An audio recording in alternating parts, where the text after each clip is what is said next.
Endei mazarirei go amai, ende kukereke.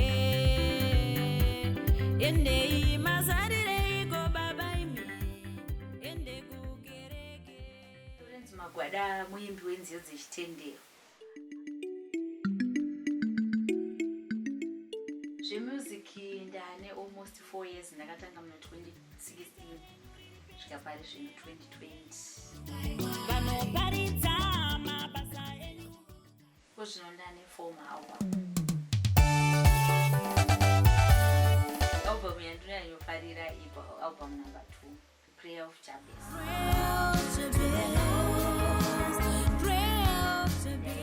Nyanyotaura kazhinji nezvangu.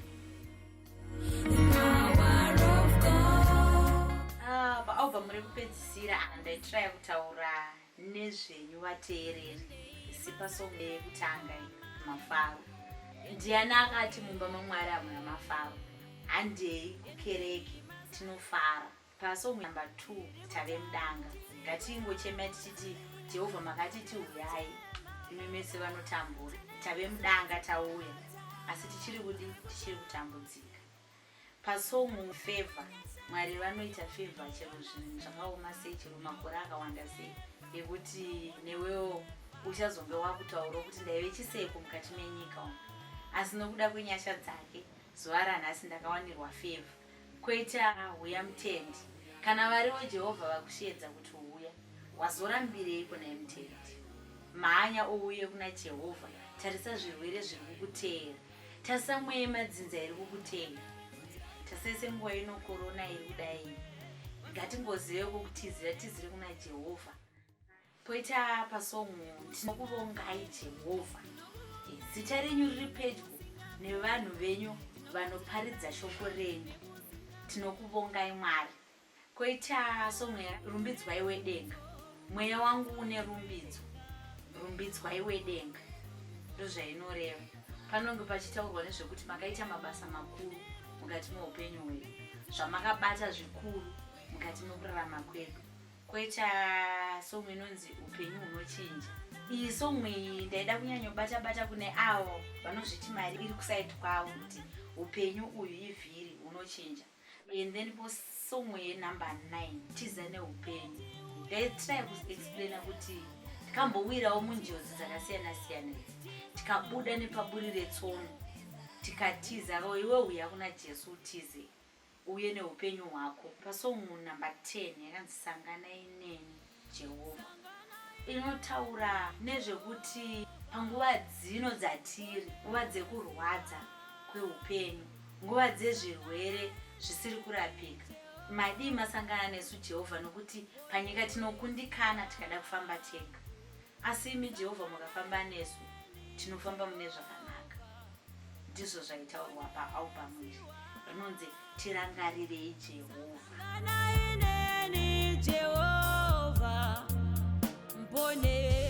Ndakaita macollaboration pana anonzi Florence Magwada South Africa.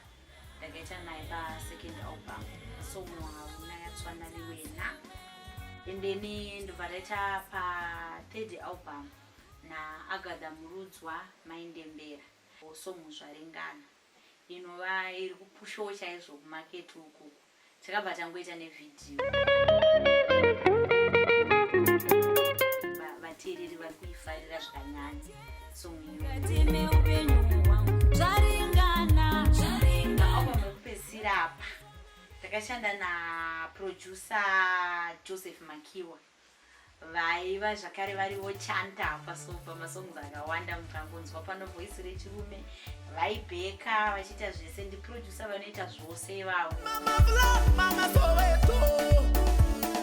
Ndakadzidza zvakawanda tikasenza naJoseph kuti kuita album hakusi kungomhanya. Munofanira kutora nguva yenyu mukarekodha, munotora nguva yenyu kuteerera music. Munhu uyo ane nguva nebasa rake, ari serious kana asvika nguva yekustudio. Iri album iri riri kutambirwa mune zvakanaka. Kana patakaisa paredhiyo tichiita interview, foni yangu yakatombofreeza. Unonge usingambotarisire kuti vanhu vachafona vachikomenda zvakadii. iri kutambirwa mune zvakanaka and ndinotenda kune vateereri. Music kunyanya yegospel inoda kushinga zvidho iriri musanete kurigogodza haringovhurike nyore and pride ngatidzikisewo pride tikwanise kusevenzekawo nesuwo and kana uchiri upcoming ziva kuti uchiri kutomboda vanhu kuti vakutsigire saka usatsikirira vamwe. Upenyu unochinja yangu ndinoda kudzidzisa kazhinji and nekuti vanhu vateerewo Jehovha tirarame muna Mwari itiwo zuva parinosvikawo zuva rekupedzisira redu rekuti tichanosangana namusiki tingati tisanganawo tiri tese tichifara and tiri pano panyikawo ngatidzidzewo kubatana zvakanaka maita edu.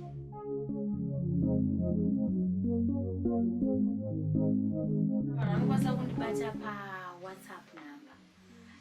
WhatsApp number yangu imwe inoti 0027 83 948 0518. Unogona kurequesta music ipapo kana kurequesta kuiswawo mugroup raFlorence ipapo and then ndine email address magwada@gmail.com and then kusongcast music yedu iriko kusongcast mavideos ariko zvakare kuYouTube mavideos ariko and ndine Facebook page Magwada Florence kana personal page iriko futi yakanyorwa Florence Magwada. Kwese munotibata Instagram everywhere.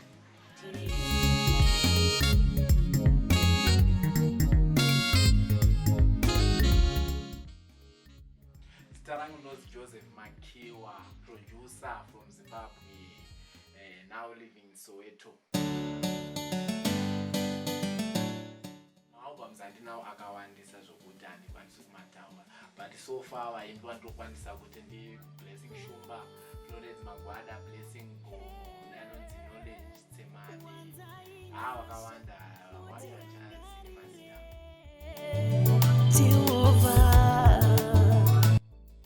Ndikangoti pendakashanda naSister Florence ndakadzidzawo zvakawanda nekuti ivo vane maimbiro avaitawo aiva unique zvendakadzidzawo zvakawanda pamusoro pamaimbiro avaitawo nematsananguriro avaitawo maalbums avo.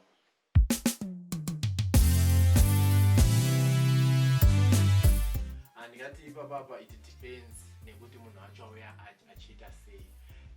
Pamwe pacho tinotanga kugadzira beat from scratch, pamwe pacho munhu anouya achiimba song yake ichiri acapella then togadzira beat from there, so it depends nezviri kuda munhu. Ndo zvatinenge tichishanda nazvo. We can even write kutotanga from scratch kunyora, depends nekuti tawirirana zvakadini. Tinogona kutanga kunyora patsva song togadzira kuti tikuda music yakaita sei, tikuda jazz, tikuda mhande, tikuda which type of music, tikuda hip hop here, tikuda chini, whatever journey yatinenge tichida ipapo. Aive madziva amazambuko, aive madziva amazambuko. Ndingangoti album iri makeke chaiwo, vanhu ngavatarisire kufara, mafaro, kuhilwa kwemasozi, kuporeswa kwezvirema, kufamba kwechinhu, kuti album iri rakaimbwa zvakanaka chaizvo zvinodakadza, different genre types of music, paine rumba, pane chinyi, sungura, zvese worship. Ndofunga kuti munhu wese angarifarira album iri. Album rinodakadza chaizvo.